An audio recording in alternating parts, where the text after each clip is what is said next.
Welcome back, YouTube, to episode 2 of how to make an FPS in UE4.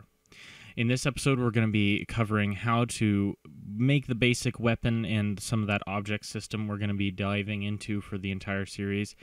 And we're also going to be setting up the attachment, the socket point on the character, attaching the gun, so that way we can have it in our hands when we spawn in. And we're also going to be setting up the first-person view. So let's get into it. So, first of all, we're going to need some weapons, and if you don't have any, we're going to be able to grab some free ones from the Marketplace on the Epic Games Launcher. So, you will want to go to the Marketplace tab here, go to the Free tab, and then in the search bar, type Weapons, and click the first option that's going to pop up here. And then on this page here are all the options for free weapons. Now, there are obviously some other weapon packs, but the one that we're going to be using today is the FPS Weapons Bundle pack right here. So now what you're going to want to do is add it to the project. So to do that, obviously press that button here and find your project. Ours is the FPS. So what we'll do is click that, add it to the project. So now, for me, it's going to be re-downloading it because my entire Epic Games library location changed, but now it's added that to my project, and if we go back to the project, FPS Weapon Bundle right there. Now, if you open that up and you open these up, you can see in the meshes, and the one we're going to use is the AR. And we've got these two skeletal meshes. The one's X-rotated. We're not using that one. We're using the other one. We've got the two static meshes. And then we've got the mag meshes. One of them is full. But we've got these weapons. And what we're going to want to do is go into our blueprints folder and create a new subfolder called weapons. Actually, let's see. We can do objects. Actually, no, we will do weapons and objects. Okay, so we'll do weapons here. Sorry, I had to think about that. And objects. If I could spell. Now, in this, we need to create a new blueprint, just an actor, simple actor, called object master, BP underscore object master. Now we are gonna have a little bit of logic that we're gonna input into this, not a ton, but this is actually where all of our pickup logic is gonna go. Logic is gonna go at some point, but for right now we don't really actually need to do that. And actually, there's actually not even a large amount of pickup logic that's even going to go into any of this. But anyways, let's get started with well, let's not started, but keep moving with let's see. Okay, so now we're going to go and make the weapon blueprint, and what we're actually going to want to do is make that a child of our object, because we're going to do an object system and a kind of item system that is all sourcing back to this BP object master, so that way everything's compatible and all has the same parent. So if any logic that we need to trickle down into any separate categories or whatever, we can just go to the highermost parent in the hierarchy that we need to have that logic, and it'll just trickle down. It makes it a lot easier just for everything. So we're going to make a new blueprint, and this all classes, we want it to be the child of BP object master, and we're going to make this BP weapon master. Now, if we open this up, once again, it's going to be completely blank. Now, here's the example of what I meant by if we input something into, or if we make something happen in the object master, it's going to trickle down to our children. So what we want to do is add a component to our object master, and we're going to want to add a skeletal mesh. We can just call this a skeletal mesh, and that's completely fine. But what we're going to want to do is drag that over the default root scene to make that the default root scene. And then, since we have this selected, the mesh selected, we're actually going to want to change it. And you can change it here, but since this is just the object master, not the weapon master, let's actually go over to the weapon master after you've compiled it. and compile this, and now you can see now the skeletal mesh is here and it's inherited because it's coming from the parent. Now over on the skeletal mesh in the weapon master, here's where you're going to want to make the AR your weapon. Now obviously we just have two kinds, the AR and the ARX. That means it's rotated on the X axis, so if for some reason you're having any weird issues or the rotation's weird on your gun, or if you think the X rotated axis one will work better with the player model you have, then cool. But for our use case, we're just going to use the forward-facing one. Okay, so now we've got a rifle here, and we don't actually have much going on with it except for the fact that it's just got the model. Well, we need to actually set up a way to attach it to our player, and before we do that, we need to make it, we need to give it a place to attach to on the player. So to do that, we're going to want to go to our player, and the world settings keep disappearing. Okay, open up the world settings and go to our player.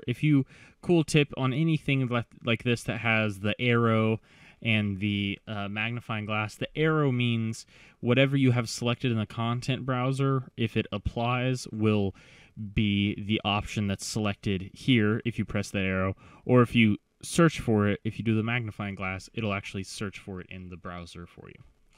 Okay, so now what we need to do is open up the player and go to the skeleton that we're using. So of course just open up the skeleton, and here it is. I could have just navigated there, but I couldn't. I just knew that'd be quicker. So navigating to the skeleton, we're going to want to find the left or the right hand, because that's going to be the hand that's holding the gun. Hand R. Cool. So now we can select this and make add a socket to this. And let's just call this socket grip point. Now we want to, obviously, this is where we want our, gun to be located, but we also want to see if it looks right in a holding position. So first of all, let's add a preview asset, make the preview asset the AR.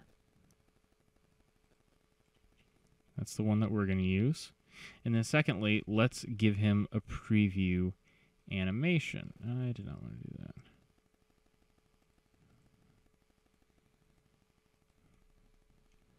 And we're just gonna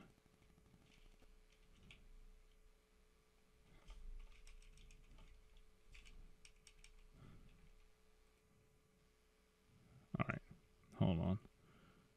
That's not what I want. The animation that we want should be iron sights. Okay, there we go. And now, okay, we'll just do that since it wants to be irritating so I can actually show you guys. You'll just want to set your animation to the center so that way you can actually check that the placement of the socket is correct. So just rotate this. So you're actually rotating the socket, not the weapon here, but we're just using the weapon as a point of reference. Keep that in mind. This has nothing to do with the final with the weapon we'll actually be using. This is just a socket attachment point that we're aligning here. And you don't have to be super exact because these animations aren't super exact to this weapon and blah, blah, blah. There's a lot here. So I mean, you can just get it pretty general, and that looks okay. It's it's gonna still be clipping through in tons of different areas, and it's fine. And it's not gonna look good in his hand either, but it's straight like we want it to be. So what we're going to do now is go back into our player character. And what we want to make him do is automatically pick up the gun, or have the gun spawn in his hand when we start the level, just for testing purposes right now. We'll set up a pickup system later. But to do that, and just to test out that our weapon's looking good, we're going to use a begin play event. And on that event, we're going to spawn actor from class, And the actor that we're going to obviously spawn for now is that weapon master, because that's the only one that we have testing anything. And the spawn transform isn't going to be quite anything's, because we're going to attach it to something immediately after, so you can just make a transform, because it'll yell at you otherwise. Default collision override, or the collision handling override, you'll want to always spawn ignore collisions. It's just the easiest way to go. And then the return value, we're going to actually want to promote to a variable that we're going to call current weapon. And that'll just be the weapon that's currently equipped. And then we'll attach this to the component. And the component we're going to attach it to is our mesh. And the socket name, grip point, and snap to target on all of these. Now, hopefully, if I just play here,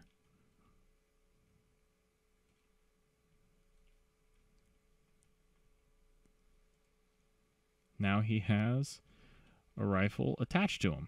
Okay, and that's exactly what we wanted. So this is obviously just the beginning, but let's actually get a first-person camera going, so that way we can even see if we're swapping, or if the gun even looks good in the first-person camera at all. And obviously, the first-person camera is something that we're going to continuously be modifying anyways, because that's one of those things that you're constantly tweaking to get a good look, because that is a big part of game development, really just tweaking everything and making sure everything cohesively fits together. Just because everything works, does it feel good? Does it play well? And the tiniest little tweaks that you can make it can really make a big difference. So first of all, I'm actually going to comment off the begin play, so I just know where it is. It's always good to stay organized. And now let's go make the camera, and we're going to make him make the camera a child of the mesh. So click on the mesh, add a component, and camera. And then you can just call this FPP cam, first person perspective, for those of you who are wondering. And this camera we will have attached to his head. Now, obviously, that does not look quite right. So what we're going to want to do on that camera is, let's see, use pawn control rotation. And let's see, that should hopefully do it. Now it should, if we play, hold on, disable this camera first of all. Aha, there we go. Now obviously it doesn't look the best, and our FOV could use a bit of work, but other than that, yeah, it's not the best point of view, because, you know, got a little clipping here, and it's far back, and it's a little jittery, but that's also part of that's also our animations and some stuff that we're gonna fix later. So don't completely worry about that. Okay, well, let's just make a few adjustments real quick. Let's move the camera, let's see, forward just a bit. I don't, that's gonna move it just down, isn't it? Yeah, okay. Let's unattach that to here and actually rotate it up first.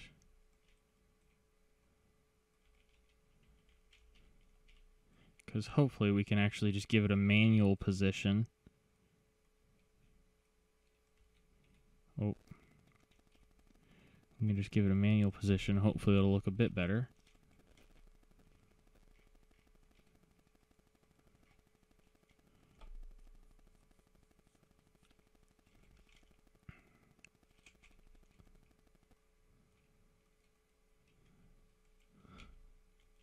Keeps on doing that, sorry. Alrighty. Yeah, it's still not the best, but I think part of that's because it's snapping to location. If we unsnapped it and kept tweaking it, we could make it look a lot better, and we will in the future. But for now, that looks about as good as I think we're going to get without spending tons of time on it. But obviously, it doesn't even quite set up the looking around and being able to control the character's camera and view. So how do we do that? Well, if you've watched any of my other animations or any of my other tutorials, you may know that I have a bit of an animation trick that I use, and we can call that into effect for bending the spine. And so I'm just going to walk you guys through how to do that. So yes, we are doing a little bit more animation stuff.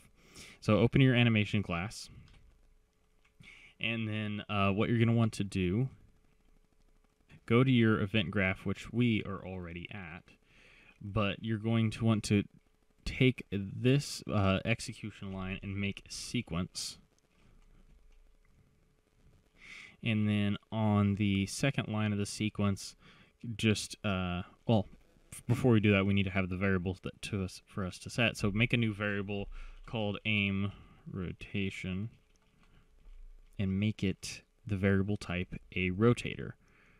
Now, if you alt drag that out to set it, and then connect to the then1 from the sequence that we just made, and connect that execution line to the set, we're going to actually make some stuff off this aim rotation. So first of all, we want to make a rotator.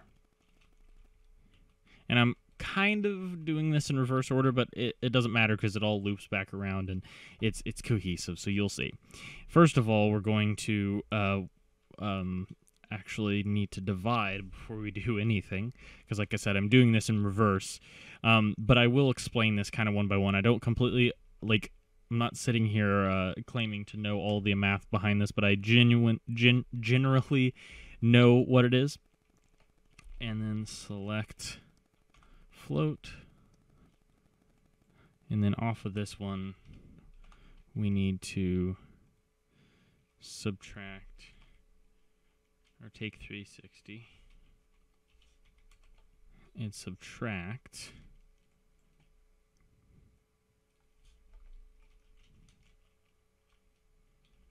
brake rotator. So we're going to just call in a brake rotator and subtract that from the pitch. And then also off the pitch, we need to get float times float, -1. And you'll see it's a very simple set of instructions, not actually a whole lot to do to formulate a lot nicer of a result. So stick with me here, folks. It's not just it's not completely meaningless. By the end of it, the camera will definitely be looking, or the camera controlling will be a lot better. 180, and then off of this, we just need to go back down to our get pawn owner and drag get control rotation. Drag that onto there, and we're done here. Not quite done in general. We're going to go over to our Animgraph. Go back here, and this is the state machine where we made our state machine to, or this is the Animgraph where we made our state machine for our simple animations that we have here, but we're actually going to add a little bit more.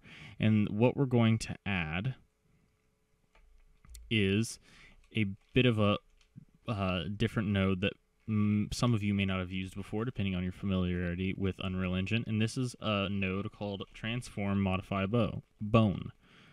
Transform Modify Bone. And you're going to just want to duplicate that twice. Okay.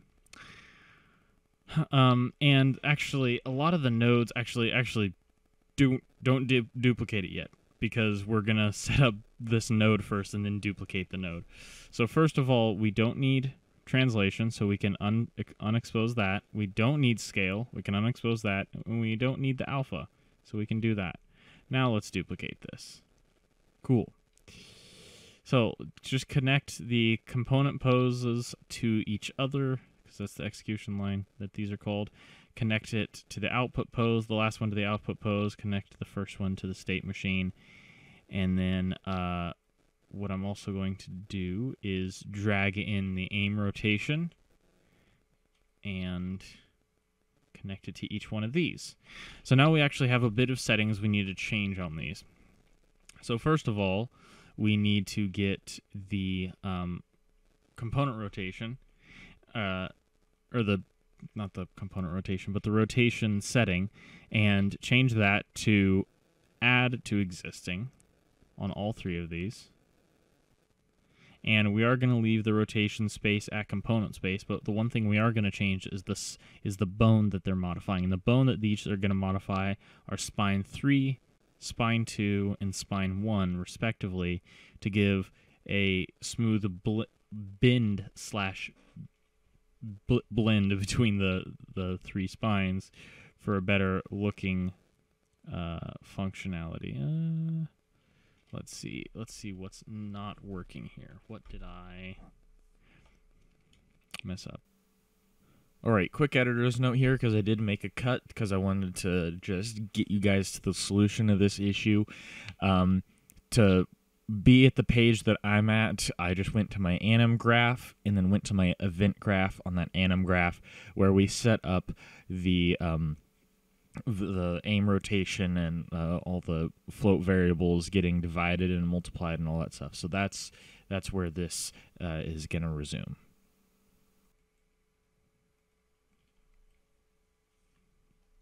That would do it. This should be on the Y. Okay. And there we go. There we go. Okay, so now you can see the spine bends between the three bones, and it's a nice looking motion. So when you are in first person, let me change that back. When you are in first person, it's going to look a lot nicer.